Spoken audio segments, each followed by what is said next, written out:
Bonġu merħba, illum fuq Malti Kulturali jiena l-presentatura tiegħek Marta Vassallo u llum se nkunu qed niddiskutu il-Moza Maltija flimkien mal-mistieden tagħna Daryl Grech. Kif inti llum Daryl? Ninsab mhux ħażin, ġej mill-qasam agrikolu jiena u barra minn hekk fundatur ta' NGO jisimha Breeds of Origin Conservancy li ġiet imwaqfa fl-2016. Bażikament lan ta' din l-organizzazzjoni kien li nissalvagwardjaw resets li huma indiġeni kif hija l-Moza Maltija. Qabel ma nibdew l-intervista, se nuru feature informattiva li tiddiskuti l-oriġini, id-drawwiet u s-sitwazzjoni attwali tal-ispeċi fl-ekosistema.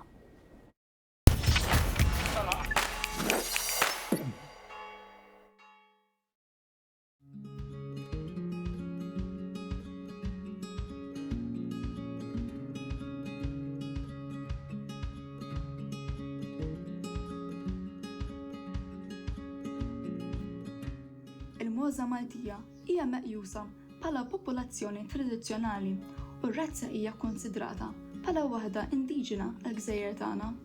Din il-bima li oriġinat mill-Lvant Nofsani sabet ruħha f'pajjiżna 20 ta' snin ilu.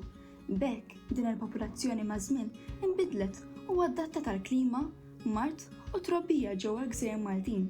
Dan wassal sabiex din il-bima kienet kapaċi tirrenja f'pajjiżna u sservi bħala sors ewlieni ta' 20 għall-abitati. Sa nofs is-seklu 20, din il-bima kienet rinomata fuq skala internazzjonali għall produzzjoni tal-ħalib, anke meta mrobbija f'ambjent fqir u limitat. Din il-popolazzjoni tradizzjonali għaxxiet lajnin ta' bosta kittieba li saru pajjiżna ma' żmien għaliex kienet imsewqa b'bosta ewlien ta' pir. Il-maġġor parti tal-moss ta' din ir-razza jitwiedu bl-aqrum, bil-Malti nirreferu għalihom bħala fratas. L-imliet tal-widnejn jivarjaw minn twal għal qosra ħafna u l-pil ġeneralment huwa twil għalkemm insibu wkoll uħud li għandhom pil qasir. Dawn il-varjetajiet kaġun tat-tarmim naturali tal-gosti u n-nuqqas ta' selezzjoni għal karatteristiċi partikolari mill-istess raħala u huma parti mis-sabiħ ta' din il-popolazzjoni unika għal pajjiżna.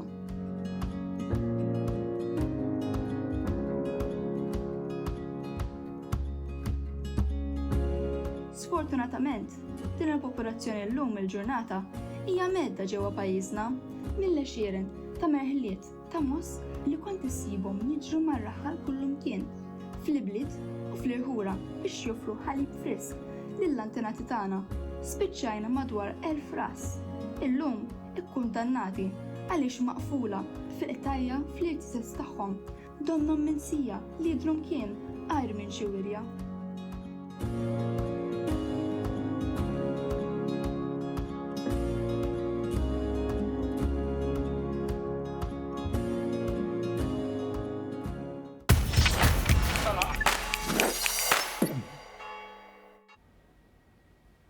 Nilqawkom lura.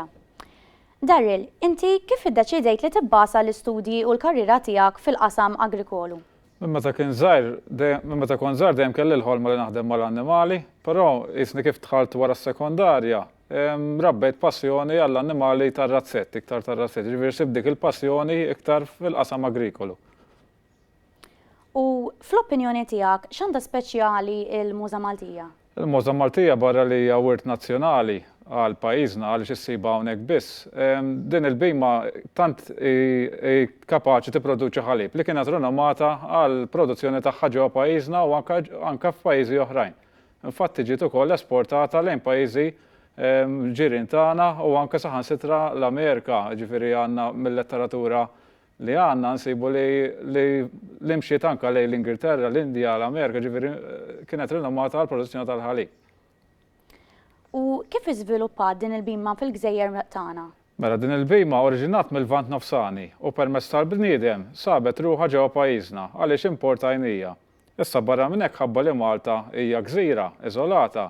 Din il-bima kienet kapaċi tadatta kemm mal-klima tagħna li hija waħda sħuna u kemm anke għall-mart endemiku li għandna ġewwa pajjiżna. U bekk inbidlet minn kif ġiet, bekk insejħula bima indiġena għaliex tinsab kif ġiet ġewwa pajjiżna issa b'dawn l-adaptations kollha hija differenti minn kif oriġinat. X'inhi s-sitwazzjoni attwali tal-Moza Maltija fil-Gżejjer tagħna?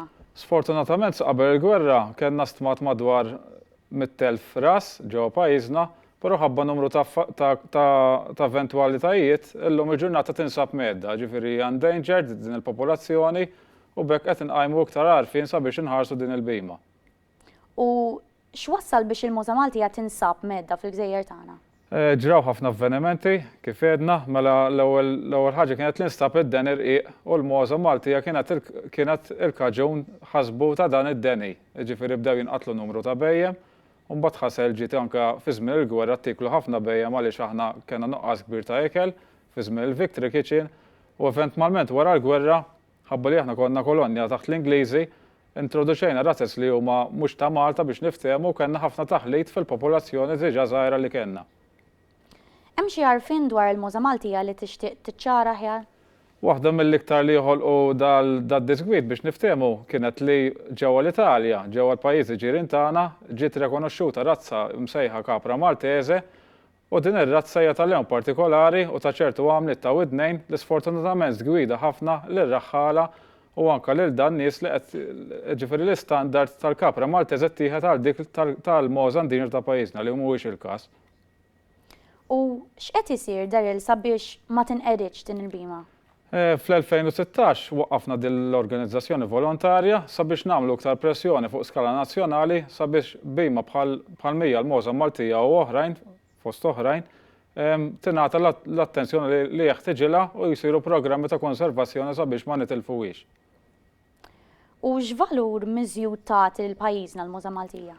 Barra li hija wirt nazzjonali, għax ovvjament hija parti mill-kultura anke tagħna, din il-bima tagħti il-prodotti li ħadd tipproduċi minn din il-bima huma ta' valur miżjud għaliex tinsab biss ġewwa pajjiżna, allura jekk jiena ħloqt prodott minn din l-annimal ara kemm huwa limitat u iktar ta' preġju għal pajjiżna. U hemm iktar tista' tgħidli fuq hekk? Li nista' ngħid li l-Mosa Maltija l-popolazzjoni tagħha llum il-ġurnata spiċċata għal madwar 1000 ras. Ġifieri minn dawk il-100,000 li kellna qabel il-gwerra, ara kemm inżilna llum il-ġurnata. Kollox għandna madwar 6,000, però x'in tibda tnaqqas dawk li huma pastardjati u dawk li huma rases oħrajn, nikkalkula li hemm madwar 1000 ras fuq l-irsiset ftit li baqgħna għax dik hija oħra. Ġifieri għandna nissalvagwardja wkoll ir-raħħal għax ir-raħħal barra l-annimal anke r-raħħal qed jispiċċa, ġifieri jekk m'għandniex ir-raħħal m'għandniex il-bima. Eżatt. U inti tallimt xi ħaġa fuq il-Mosa Maltija li sorprenditek jista' jkun kemm meta kont għadek tibda u anke forsi milux? Li tallimtu li għandna dal-wirt nazzjonali, però li għandna nuqqas ta' għarfien ukoll ġewwa pajjiżna l ħafna nies, ġifieri jinnallim ukoll l-istudenti ma nafux x'għandna u dik hija l-ikbar danger biex niftehmu li inti ma tafx għandek allura ma tistax tissalvagwardjah għax inti qas inti ewer biss ta' dawn l-annimali li għandna madwarna li jisabu biss Malta. U x'inhuma l-karatteristiċi ewlenin ta' din il-bima? Mela din il-bima mżewqa b'ħafna lwien, ġifieri ħafna kuluri, kannella, sewda, safra, ġifieri dik hija parti mis-sabiħ ta' din il-bima u ħafna għamliet ukoll tal-widnejn, ġifieri minn widnejn osra sa widnejn twal. U għandna wkoll it-termini marbutin ma' dal-karatteristiċi differenti ta' din il-bima. U x'inhi xi ħaġa li kieku tixtieq tbiddel inti? Nixtieq nbiddel ħafna affarijiet, però l-iktar ħaġa li nara din il-bima terġa' tieħu il-ħajja fl-irsiset tagħna u forsi nerġgħu nibdew naraw iktar bejjem jiraw fl-eli u fit-toroq naraw mar-raħħala ġifieri dik kienet xi ħaġa li fir-ritratti nindunaw. Kemm Malta konna nibżgħu għall-affarijiet tagħna x'anke l-Mos jidhru f'ħafna ritratti antiki, però illum il-ġurnata jekk wieħed ma jmux fuq ir-razzett qas jaf biss li dal-bejjem għadhom jeżistu, ġifieri li nerġgħu nibdew naraw iktar bejjem